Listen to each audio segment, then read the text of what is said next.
Épisode numéro 2 du podcast Autour d'un verre. Je suis votre animateur Jean-Charles Côté et ça me fait vraiment plaisir de vous retrouver en fait aujourd'hui pour un épisode où j'aimerais vous parler de ma philosophie. Mais en fait mes philosophies dans le monde du golf et dans le monde du vin. Puis je pense qu'avec ça, vous allez voir un petit peu de la façon que j'approche chacun des deux domaines. Et puis vous allez voir un petit peu pourquoi j'ai pris certaines décisions au courant de ma carrière, tant au niveau de l'écriture de la carte des vins que des clubs de golf avec lesquels je me suis associé. La philosophie, en fait, c'est drôle parce que moi, je vois ça un petit peu comme une façon de voir les choses ou une façon d'approcher les choses. Et puis, je pense que si notre philosophie, elle est claire, si notre philosophie reflète un petit peu nos actions, la personne qu'on est, ben, ça va dicter beaucoup les décisions qu'on va prendre pour se retrouver dans certains clubs de golf ou de choisir certains vins. Ma philosophie, en fait, elle est très similaire pour les deux. C'est d'approcher chacun des domaines avec un peu de simplicité, puis avec beaucoup de passion, mais avec beaucoup de plaisir. La journée, puis moi je l'ai toujours dit, la journée où je vais arrêter d'avoir du plaisir à jouer au golf, ben, c'est probablement le moment où je vais me tourner vers une autre passion, une autre activité. Parce que, je l'ai toujours dit et je le répète, le golf, c'est un sport qui est tellement difficile que si on n'a pas de plaisir, ben, ça donne pas grand-chose de le jouer. C'est un sport aussi où on n'a jamais fini d'apprendre, on n'a jamais réussi. Il n'y a personne qui a dit, ben moi j'ai tout maîtrisé au golf. On le voit de semaine en semaine, les meilleurs golfeurs au monde, c'est pas nécessairement toujours eux qui vont avoir les meilleures statistiques, mais ils ont une certaine constance, ils ont un certain plaisir à jouer la game. Puis c'est souvent eux, ils seront les premiers à le dire, c'est souvent eux qui vont avoir du succès dans le temps. Très souvent, on voit des golfeurs qui, puis tu sais, je vais dire l'expression en anglais, qui sont dans un slump. On dirait qu'ils ont perdu un peu le désir de vouloir jouer. Ils ont moins de hargne à vouloir se battre, sont un petit peu plus découragés, puis mentalement, ben, je suis pas nécessairement au bon endroit dans ma tête. Donc, c'est sûr que d'approcher le golf avec une certaine simplicité, puis de vouloir accepter qu'on va faire des erreurs, pratiquement à chaque ronde. Des rondes parfaites, j'en ai jamais joué. Puis d'ailleurs, c'est Tiger Woods à un moment donné qui expliquait dans une entrevue, il dit moi quand je joue au golf, si j'ai 5 ou 6 coups parfaits, exactement la distance, exactement le coup que je voulais frapper, ben c'est beaucoup, 5 ou 6 coups parfaits dans une ronde. Alors nous, qui ne sommes pas Tiger Woods, ben on a le droit d'en manquer des coups. Mais l'acceptation de ce coup manqué-là, c'est un petit peu là que je veux partir de la discussion. L'acceptation de ce coup manqué-là, ça va vous aider.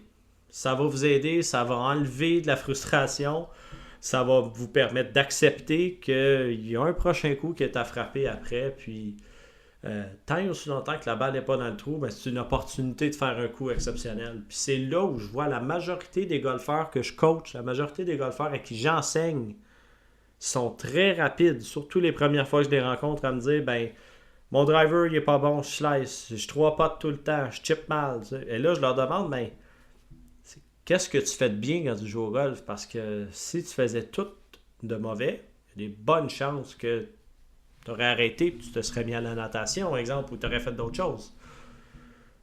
Mais la première chose que les gens vont me dire lorsqu'ils viennent me voir prendre une leçon ou quand je fais des suivis, c'est qu'est-ce qui a mal été. Et moi, j'ai travaillé parce que j'étais exactement dans ce même mot-là. Je ne suis pas différent des autres. Mais la journée où j'ai commencé à comprendre que j'allais en manquer, que j'avais une opportunité à chaque fois, j'ai peut-être manqué mon chip, mais si je fais le prochain chip, c'est comme un up and down. C'est comme j'avais fait un chipper putt. Ben, mes scores se sont grandement améliorés, mais mon niveau de plaisir, mon niveau d'acceptation, mon niveau de bonheur à jouer au golf, il a augmenté instantanément. La minute que je me suis dit, regarde, je vais accepter que je vais en manquer, je ne ferai pas exprès pour en manquer, mais je vais accepter que je vais en manquer des coups, ben my God, ça a tout changé. Dans le monde du vin, les sommeliers, on se prête souvent à un jeu qui s'appelle déguster les vins à l'aveugle. Puis je veux saluer des amis à moi qui sont au restaurant chez Fabien, qui eux se prêtent au jeu à chaque semaine de faire une dégustation à l'aveugle. Ça veut dire quoi? Puis à l'aveugle, Bon, les puristes vont dire c'est pas à l'aveugle parce qu'on voit le vin. Il faudrait que la bouteille soit cachée en noir. Mais des dégustations à l'anonyme, donc l'exercice est très très simple. Quelqu'un choisit une bouteille de vin dans la cave, va la verser dans une carafe. Donc c'est pour ça qu'on ne dit pas à l'aveugle, mais on dit à l'anonyme parce que je vais voir la couleur du vin.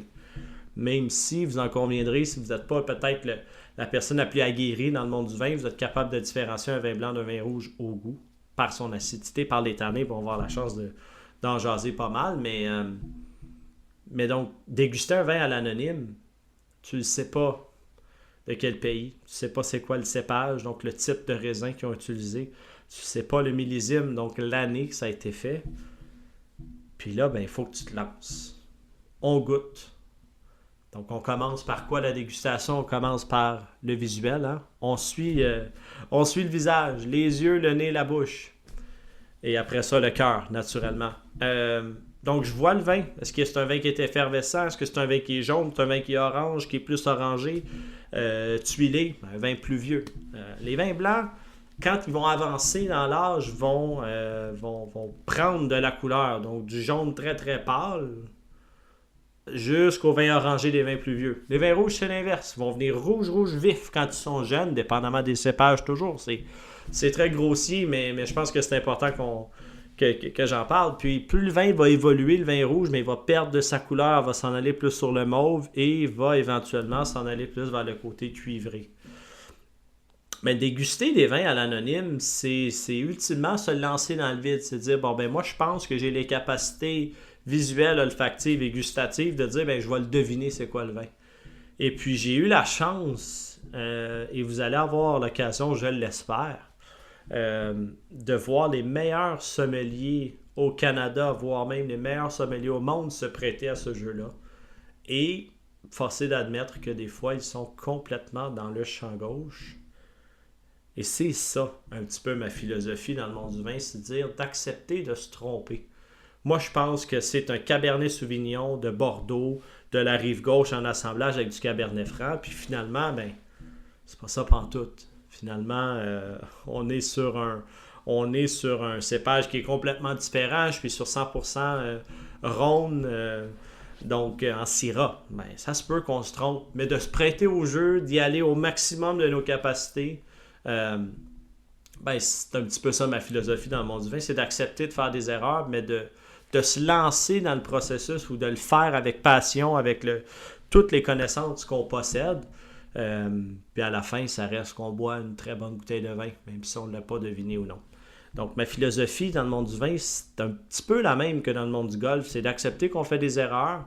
C'est certain que je veux apprendre de ces erreurs-là. Moi, je vais me faire des références. J'ai manqué un coup à droite parce que j'ai fait un geste X ou Y, ben, je ne veux pas répéter cette même erreur-là. Ça, c'est certain. Dans le monde du vin, c'est la même chose. Je vais faire une dégustation à l'anonyme, je vais goûter, je vais sentir, je vais déguster, je vais me prendre des notes dans ma tête. Ah oui, OK. Il y a des notes poivrées, il y a une belle acidité qui se trame en arrière-fond. Il y a un bon... OK, ben je pense que je vais être capable d'emmagasiner ces informations-là pour qu'éventuellement, si jamais on me resserve ce type de vin-là, ben je vais être capable peut-être de le trouver. Mais ça se peut qu'on se trompe, puis c'est correct. C'est correct. Ma philosophie, elle est là, c'est de le faire avec passion, c'est de le faire un peu avec candeur. Et le fait d'accepter qu'on va faire des erreurs, ben ça te permet de te concentrer ou de focaliser peut-être un petit peu plus sur quoi tu veux travailler. Dans le monde du golf, souvent, les gens vont dire « ben moi, je vais aller pratiquer pour devenir meilleur au golf. » C'est logique. On a tous ce même réflexe-là. Mais qu'est-ce que tu fais pendant ta pratique? Est-ce que c'est juste de prendre exemple, puis ça, je le vois tellement souvent. Mon driver, je slice. La première chose qu'ils font, ils arrivent au driving range, et dans un terrain d'exercice, ils prennent le driver, puis ils frappent pendant 2 heures de temps le driver. Ça se peut que ça fonctionne. Dans le terrain d'exercice, c'est parfait. OK, tu slices plus, tu arrives sur le tee du 1, tu as frappé 2 heures de driver, puis la première chose que tu vas faire, vous l'aurez deviné, la personne, une slice. C'est sûr, c'est automatique. Mais pourquoi? Puis, ma philosophie dans l'enseignement, parce que ça fait aussi partie du rôle d'un professionnel de golf, c'est d'enseigner. Puis, moi, j'ai eu la chance même de coacher, donc de coacher, c'est d'aller plus loin que juste l'heure de leçon que je vais te donner. Comment tu te prépares? Quel bâton tu prends? Est-ce que tu as bien mangé? C'est quoi le temps de sommeil que tu as besoin? Te référer à un préparateur physique, te référer à un préparateur mental, c'est ça un coach aussi. Coach, c'est 360 degrés. En 1 heure, dans une leçon, je vais être capable peut-être d'aborder très sommairement certains sujets, mais jamais autant que si je coach quelqu'un à l'année où là, il y a une certaine pérennité, il y a une certaine continuité avec l'enseignement que je vais lui donner. Mais qu'est-ce que tu fais quand tu pratiques? C'est souvent ça ma question. Si tu pratiques comme tu joues, parce que ça on l'entend souvent, ben c'est très rare que tu vas frapper 2 fois le même bâton. Driver, après ça c'est un coup de fer, si on manque le verre c'est un chip, ensuite c'est un pot, puis on recommence. Puis ça se peut que le trou d'après ce soit un par 3, donc ça se peut qu'en 30, 35, 40 minutes, tu n'aies pas frappé 2 drivers de suite. Terrain d'exercice, c'est très rare que je vois quelqu'un frapper un driver, enlever son gant, prendre un autre bâton, puis frapper un coup de fer 7 sur une cible dans un terrain d'exercice. Donc, oui, c'est correct, puis ça, on appelle ça faire du travail en bloc, donc du volume. Je vais pratiquer mon driver pendant 15 minutes. Mais une fois qu'on a terminé ce bloc-là, on en travaille un autre. Et si j'avais su, lorsque j'étais un joueur un petit peu plus compétitif, niveau amateur, que c'était une approche qui était peut-être un petit peu plus constructive de pas nécessairement frapper toujours les mêmes bâtons, à moins qu'on soit en travail technique, ben je pense que j'aurais été plus outillé à faire face à une partie de golf, une vraie partie de golf, donc sur le parcours, c'est ce que je veux dire par vraie partie de golf, c'est sur le parcours. Et l'autre chose, c'est de ne pas toujours se donner les conditions qui sont optimales. Personne qui a le goût d'aller pratiquer quand il pleut ou quand il fait froid, puis c'est pas vraiment ça que je veux dire, mais c'est plus de se mettre dans des endroits où j'ai les pieds plus haut que la balle n'est pas nécessairement toujours parfaite, de frapper sur un tapis avec un lie qui est parfait, ben ça peut arriver dans une ronde de golf, puis on est content quand ça se produit, mais sinon, la seule place où j'ai vraiment un contrôle sur comment ma balle va reposer, ben c'est au départ, c'est sur le tee, parce que c'est moi qui décide de quel côté des jalons de départ je vais me placer, à quelle hauteur de tee je vais mettre, puis quel angle va être le meilleur. Mais après ça, une fois que la balle est frappée, ben on n'a plus vraiment de contrôle sur le lie, donc là où la balle repose, le type de gazon, est-ce qu'il est dans l'herbe longue, est-ce que j'ai les pieds plus hauts, les pieds plus bas que la balle. Terrain de golf, hein, ça se joue dehors, puis c'est ce que j'adore de ce sport-là aussi, c'est que si je vous parle d'un aréna de hockey, je parle des 32 arénas de la Ligue nationale de hockey, ils ont toutes la même grandeur. Les buts sont tous pareils. La glace, peut-être pas de la même condition, peut-être pas de la même fermeté. Il y a des glaces qui sont plus rapides. Il y a naturellement le Madison Square Garden, ou le Garden à Boston, ou le Centre Bell à Montréal, qui eux ont beaucoup de spectacles. Donc la veille, il y a un spectacle, ben, le lendemain ou la journée même, il y a une partie de basketball, puis après ça, il faut que je mette de la glace. Ça se peut que la glace ne soit pas en état. Mais ce que je veux dire, c'est que l'aréna physique, les dimensions de la glace sont les mêmes partout. Il n'y a pas un terrain de golf qui a la même dimension, qui a les mêmes conditions, qui a le même type de gazon, la même façon d'être coupé, la même exposition par rapport à des cours d'eau, des montagnes, l'influence de la montagne. C'est incroyable pour avoir joué des terrains dans des zones montagneuses. Tout coule vers le bas de la montagne. Même si j'ai un pote de gauche à droite, mais que la montagne, elle, descend de droite à gauche, mais la montagne va gagner. Et c'est ce que j'aime de ce sport-là.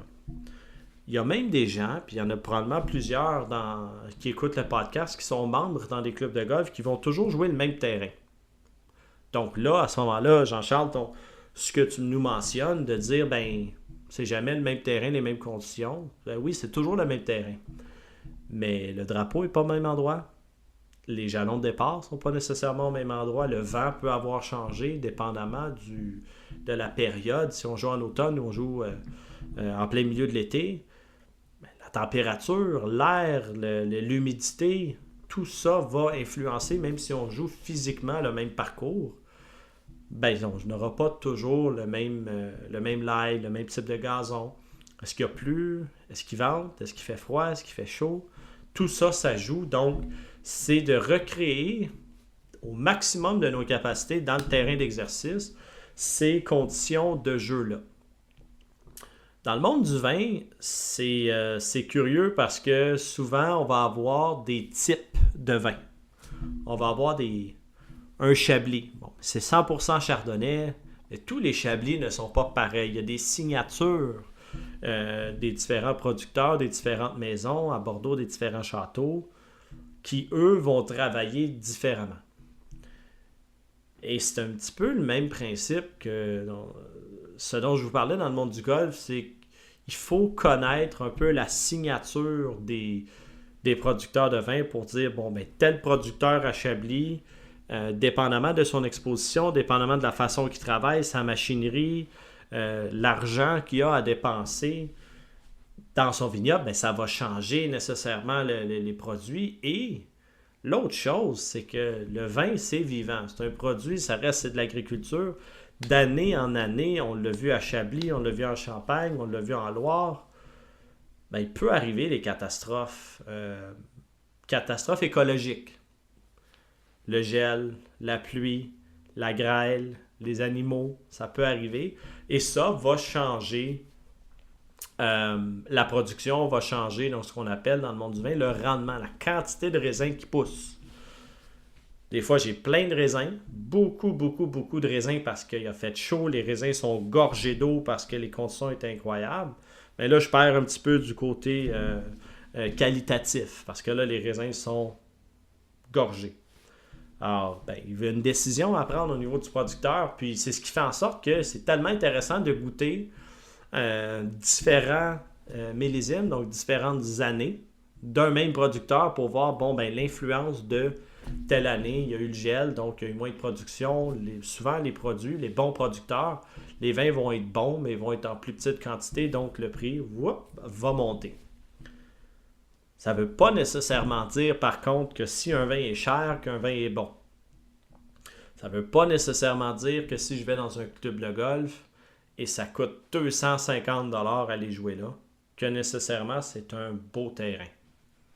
Ça se peut que ça arrive. Puis, je vais être d'accord avec vous que l'offre et la demande, s'il y a beaucoup de monde qui veulent aller jouer Pebble Beach, puis ça coûte 4, 5, 600$ US pour aller jouer là, ben oui, à 400-500$, c'est mieux d'être beau parce que c'est beaucoup d'argent. Surtout dans une économie comme aujourd'hui. Mais ça ne veut pas nécessairement dire que le terrain va être en bon état, que mon expérience de jeu va être incroyable. Puis c'est la même chose dans le monde du vin. Il y a tellement de bonnes bouteilles de vin à petit prix et c'est là le plaisir d'un sommelier, c'est d'aller chercher le meilleur rapport qualité-prix pour ses clients, le meilleur rapport qualité-prix pour ses membres ou pour nous en tant que consommateurs, quand on va à la SAQ, ben c'est d'aller trouver le meilleur rapport qualité-prix. Donc pour mon dollar vino, qu'est-ce que je suis capable de me payer puis qu'est-ce que je suis prêt à me payer aussi comme bouteille de vin. Il y a des bouteilles de vin qui sont absolument délicieuses, qui sont en bas de 20$. Ça existe. Il y a des bouteilles de vin qui sont en haut de 100$, qui franchement sont décevantes. Mais étant donné qu'il y a une certaine notoriété, dépendamment de la région, dépendamment du producteur, des fois, ils vont apposer leur nom, puis c'est même pas eux qui font faire le vin. Mais il faut faire attention à ça, puis c'est là où les gens vont m'appeler, les gens vont m'écrire pour dire « Hey Jean-Charles, j'ai goûté à ce vin-là, c'est super bon, qu'est-ce que tu en penses? » Ou « Jean-Charles, j'ai un souper chez des amis, on va manger un jarret d'agneau, on va manger du poulet, on va manger une pizza, peu importe. Qu'est-ce que je devrais boire? » Puis souvent, on va adapter notre budget vin avec ce qu'on mange. Mais le plaisir d'aller trouver une bouteille de vin qui nous apporte un moment extraordinaire, sans nécessairement devoir débourser 30, 40, 50, 70$, ben c'est ça qui est plaisant. C'est un petit peu ça ma philosophie aussi. Puis j'en ai parlé dans le premier épisode, mais de déguster une bouteille de vin avec des gens qu'on apprécie, même si c'est pas un grand cru, ben c'est tellement plus agréable que de dépenser 2, 3, 4, 500$ pour impressionner. Regarde, j'ai telle bouteille, les buveurs d'étiquette, ça existe. Il y a des bonnes étiquettes, mais il y a des buveurs d'étiquette aussi, puis je ne suis pas vraiment gêné de le dire non plus. Ça ne veut pas nécessairement dire que c'est bon. Puis ça veut pas nécessairement dire que ça va me procurer du plaisir si je la bois tout seul, cette bouteille-là. Puis ça, c'est ma façon de voir les choses. J'aime bien mieux aller jouer sur un terrain municipal, public, où les conditions sont peut-être pas parfaites, mais hey, on a passé une belle journée, puis on se ramasse après ça sur la terrasse, on va prendre une bière, on va prendre un verre de vin, on va prendre un cocktail sans alcool, peu importe c'est quoi, mais on va avoir vécu quelque chose. Et souvent, puis c'est ce que j'adore de jouer au golf avec des gens qui sont aussi passionnés que moi, c'est qu'on va essayer de trouver, puis on le fait souvent ça, mais c'est quoi ton coup de la journée? On est frappé 80, 90, 100 coups aujourd'hui, mais il y a un coup qui est vraiment ressorti du lot. J'ai fait un chip, puis j'étais à 30-40 verges, j'ai fait un chip, je l'ai mis à 2 pieds, puis j'ai sauvé mon par. Ou j'ai frappé une balle dans l'eau, puis j'ai été capable de sauver un bogey, puis de ne pas faire un triple ou un quadruple. Ben c'est ça aussi de jouer au golf, parce qu'il faut accepter qu'on ne frappera pas toujours des bons coups, mais il y a des coups qu'on va frapper qui vont nous rester, puis d'ailleurs, tous ceux et celles qui ont réussi à faire un trou d'un coup, ben, c'est le meilleur exemple. Tu peux avoir mal joué, puis j'envoie des cartes de pointage, je peux avoir mal joué, mais un coup sur le par 3, ta balle est dans le trou d'un coup, on boit du champagne après, puis c'est drôle, tous les coups qu'on a manqués, on dirait qu'on les oublie, ça, puis il faut pas perdre de vue que le golf, ça reste un jeu, ça reste un sport où on paye pour jouer, puis il faut avoir du plaisir. Parce que la journée, on n'a plus de plaisir à boire une bonne bouteille de vin, ou on n'a plus de plaisir à jouer au golf, ben c'est peut-être temps là de regarder à faire autre chose ou à découvrir peut-être d'autres activités. Puis je veux finir avec une rencontre que j'ai eue, en fait, qui m'a vraiment marqué. Lorsque j'ai fini mon cours de sommellerie, j'ai commencé à travailler en restauration, plus précisément dans le monde du vin. Et puis j'ai commencé à faire des cartes des vins, rencontrer des représentants. Donc ils venaient me présenter des produits. Et puis la majorité des représentants, surtout au début, lorsque je n'étais pas vraiment connu dans le monde du vin, ben, les gens essayaient de me vendre leurs gros produits. Les grosses marques qui, eux, se faisaient demander par leurs agences de dire ben, j'ai besoin que tu passes des caisses de ça parce qu'il en reste beaucoup dans les entrepôts. Mais ce n'était pas nécessairement les plus beaux produits ou les produits les plus qualitatifs. Et j'ai fait une rencontre à un moment donné avec un représentant maintenant qui est rendu directeur de son agence. Et puis lui, il m'a expliqué, il a dit regarde Jean-Charles, oui, j'aimerais ça que tu achètes mon Pinot Grigio, j'aimerais ça que tu achètes mon Chablis, j'aimerais ça que tu achètes mon Pinot Noir, que tu vas pas en mettre au vert, mon rosé, name it. Mais ça serait pas honnête, puis mon but, c'est pas de te faire une vente là tout de suite, mais c'est de bâtir une relation avec toi, puis là, on avance dans le temps, ça fait peut-être une dizaine d'années maintenant que je travaille sur des cartes des vins, et puis je fais encore affaire avec cette agence-là. C'est les premiers, lorsque je change de club de golf ou je change de terrain, ou de restaurant, lorsque j'étais en restauration, mais c'est les premiers que j'appelle pour dire regarde, lorsque j'ai commencé moi dans le monde du vin, t'as pas essayé de me forcer des produits, t'as pas essayé de m'imposer des choses parce qu'il fallait que tu vendes. Ben regarde, là aujourd'hui, 10 ans plus tard, on a une relation encore d'affaires qui est franchement intacte, puis c'est important pour moi aussi de retourner un petit peu l'appareil de ça. Donc, là où je veux en venir, puis là où je veux finir, au niveau de ma philosophie, c'est lorsqu'on commence dans le monde du golf, c'est difficile. Il y a beaucoup de terrains de golf, il y a beaucoup de pros de golf, des professionnels en titre de golf qui sont là, puis des noms que moi j'ai regardé jouer lorsque j'étais jeune. Je les regardais, puis j'étais donc bien impressionné. Puis ils m'impressionnent encore aujourd'hui beaucoup. Mais de redonner, puis de voir cette ouverture-là des plus vieux dans l'industrie, puis je commence à avancer éventuellement dans l'association de la PGA du Québec, la PGA du Canada. Et ma philosophie aussi, c'est de redonner. Redonner aux nouveaux dans l'association, de leur partager mes erreurs, de leur partager peut-être mes conseils, des choses que j'ai fait qui m'ont donné quand même du succès dans ma carrière. Mais de devenir un peu un mentor pour eux, alors que moi-même, j'ai des mentors qui m'ont aidé, qui m'ont montré beaucoup de choses. Donc, tant dans le monde du golf que dans le monde du vin, je pense que c'est important de reconnaître les gens qui nous ont aidés. C'est important de ne pas vraiment les oublier, sans dire que je leur parle à tous les jours, mais de se rappeler des gens qui nous ont peut-être ouvert une porte ou qui nous ont donné la chance Puis je le mentionnais, là, Pascal Edmond qui m'a donné ma première chance dans le monde du golf, mais ça, il ne faut pas l'oublier. C'est tellement important. Puis c'est ce qui fait en sorte qu'on bâtit une communauté, puis qu'on bâtit des relations d'affaires.